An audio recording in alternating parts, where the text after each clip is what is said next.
Welcome back to the Wake Man channel.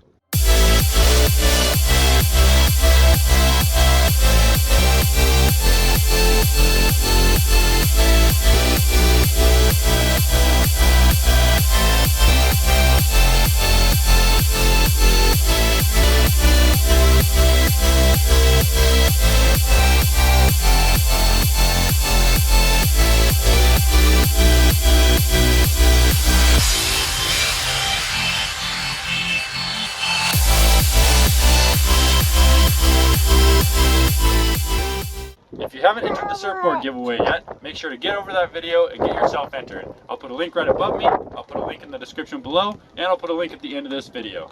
Alright, so as you can see, I finally made it out to the lake for the first time of the 2020 season.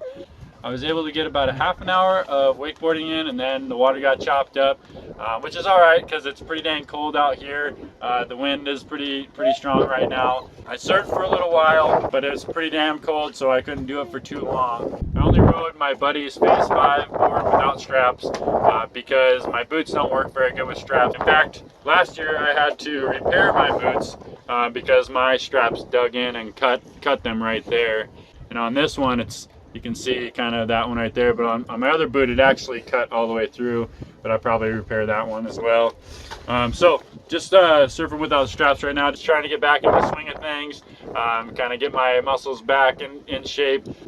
I have brand new wakeboard boots, so I have to work on getting those broken in.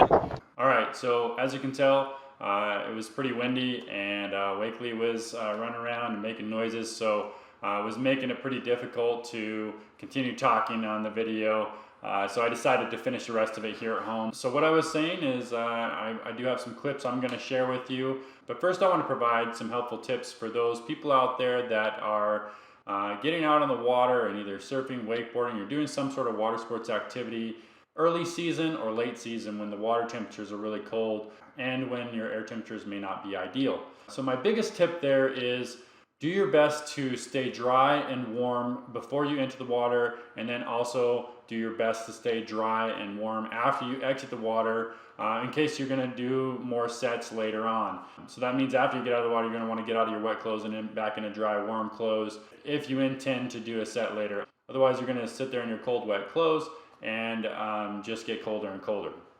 So some of the things that I use, as you can see here, I use what I refer to as a towel hoodie.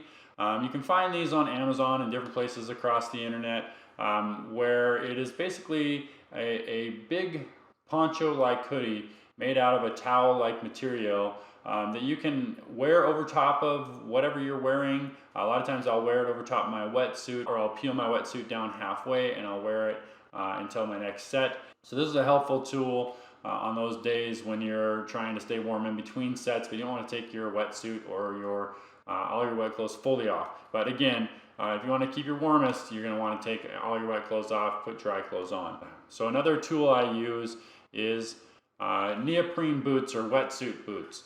So when I'm surfing in really cold water temperatures, if I have these boots on, they keep my feet nice and warm, so I don't have problems with my feet.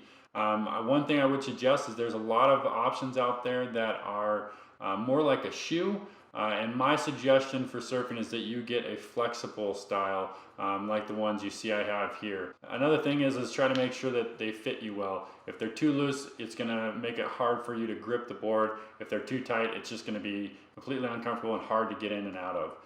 Another thing I use is gloves. Now, I normally would not use gloves if I have the option not to. But for wakeboarding, I just use a pair of cleaning gloves because all I'm looking to do is keep the wind off of my fingers while I'm riding. And the cleaning gloves are long, so that makes it to where you can tuck them into your wetsuit. But if you're surfing, neoprene gloves or wetsuit gloves would probably work best because they'll actually keep your hands warm in the water as well. These gloves don't do a good job of keeping your hands warm while you're in the water. So I kind of have to keep my hands up above the water. But the reason why I use cleaning gloves is because they're ideal for feeling the handle and gripping the handle. Much harder to do with neoprene gloves. My last tip that goes along the lines of keeping yourself warm during early season and late season, I like to get my wetsuit on right when I get to the lake when it's dry. And then I'll put my hoodie back on. I might even have my hood up, just making sure I'm staying warm because You know, the air temperatures might be a little chilly, and you don't want to be chilly at all getting into the water. You want to actually be a little bit hot, because then when you get in the water, it feels a little bit good. It feels a little bit refreshing. So just keep your body temperature nice and warm. Obviously, when you get into the water, you're going to be active, so that'll help combat the cold. So the more active you are in the water, the less you notice the temperature of the water. So make sure to stick around to catch my clips to end the video. I will warn you, I wasn't able to do a whole lot on the wakeboard. My new boots are pretty restrictive. One of the things I don't like about new boots, so they need to get broken in. And I didn't get to surf for very long. So, but I did catch a couple of cool clips. So check those out. But otherwise, thank you for watching this video. If you enjoyed it, please give it a thumbs up. If you're new to the channel, please subscribe and hit that notifications bell so you can be notified of my future videos. I'll see you next week.